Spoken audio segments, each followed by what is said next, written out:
You may not have told anyone. You may have tried to convince yourself that it was insignificant, that it was understandable, or that eventually the discomfort would disappear. But nothing is hidden from me. I saw what happened. I saw the choice, the thoughts behind it, the emotions that led you there, and even the part you tried to convince yourself did not matter. Listen carefully. I am not speaking to destroy you. I am speaking to redirect you. I am not against you. I am against the road you began walking. There is a difference. You are still mine. You are still loved. You are still chosen. And you are still close enough to hear my voice calling you back before the distance becomes greater. You have felt it since that moment, haven't you? You have continued with your normal life. You have talked to people, smiled, laughed, worked, and carried on as though everything were fine. Yet underneath it all, something has remained unsettled. You called it stress. You called it exhaustion. You blamed it on everything happening around you. But that unrest was not meaningless. It was a signal calling you to stop and pay attention. I did not allow that discomfort to torment you. I allowed it to awaken you. Instead of becoming still, you became louder. You filled your schedule. You surrounded yourself with distractions. You stayed around people who would never challenge you because you knew that silence might force you to hear me. And that is what I want you to understand. The mistake may have lasted only a moment, but ignoring my correction afterward can last much longer. There was a king who tried to hide his wrongdoing behind his position and reputation. He returned to his throne as though nothing had happened. He continued judging others while keeping his own secret buried. Then I sent Nathan to confront him. The message was not sent to destroy him. It was sent to bring him back. There was also Jonah, who heard my instruction and deliberately went in the opposite direction. He boarded a ship, went below deck, and fell asleep while running from what I had called him to do. Then the storm came. That storm was not proof that I had abandoned him. It was evidence that I was pursuing him. Sometimes I would rather disturb your comfort than allow you to peacefully continue towards something that will destroy what I am building in you.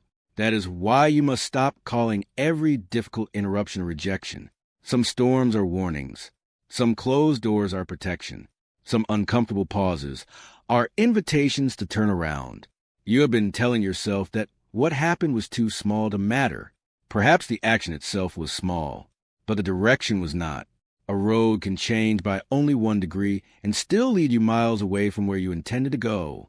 I am not correcting you because I hate you. I am correcting the direction because I love you enough to intervene while there is still time. I know why you made the choice. I know the pressure you were under. I know what you were afraid of losing. I know how long you have waited. I know the moment when you became tired of waiting for me and decided you would handle everything yourself. None of this surprised me. But understanding why you made the choice does not mean I will pretend the choice never happened. Love does not only comfort. Sometimes love confronts. Sometimes love says, stop. Sometimes love says, do not go back there. I am speaking firmly because I am near you, not because I am far away. And there is something else you need to understand. There is something you have prayed for that I have been preparing. You have spoken about it privately. You have carried it in your heart. You have wondered when I would finally bring it into your life. It has not been forgotten. It has not been canceled. It has not been handed to someone else. But you cannot expect me to lead you toward a new season while you continue walking in an old direction. The door is not necessarily closed. The invitation is still there, but you must move. Do not mistake my correction for rejection. I am not telling you that your story is over. I am telling you that you still have time to change direction. And if something inside you is responding to these words, do not silence it. There was a moment before your decision when something within you whispered, wait. You felt the hesitation. You sensed that something was not right. You knew you should stop, but you pushed past it. That quiet hesitation mattered. I do not always speak through dramatic signs.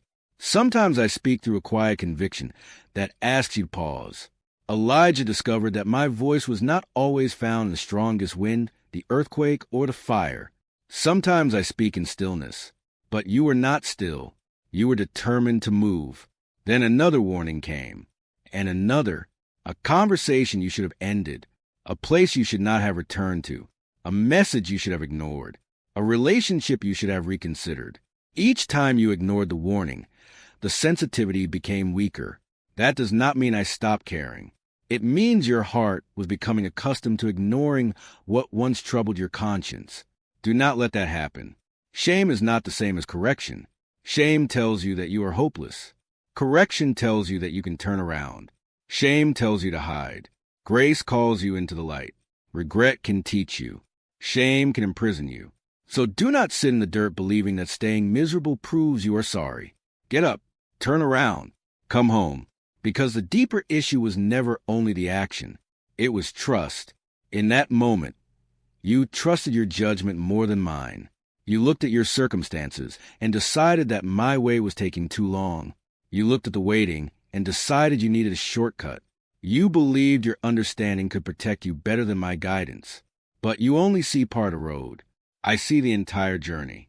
You see the corner. I see what is waiting beyond it. That is why I have told you to trust me with all your heart and not depend entirely on your own understanding. Your mind is a gift, but it was never designed to replace my guidance. There was a king who obeyed most of what he was commanded to do, but he kept back what he wanted. Then he called that partial obedience. But partial obedience is still disobedience. You have been doing something similar. You have surrendered much, but you have kept certain things in the small print.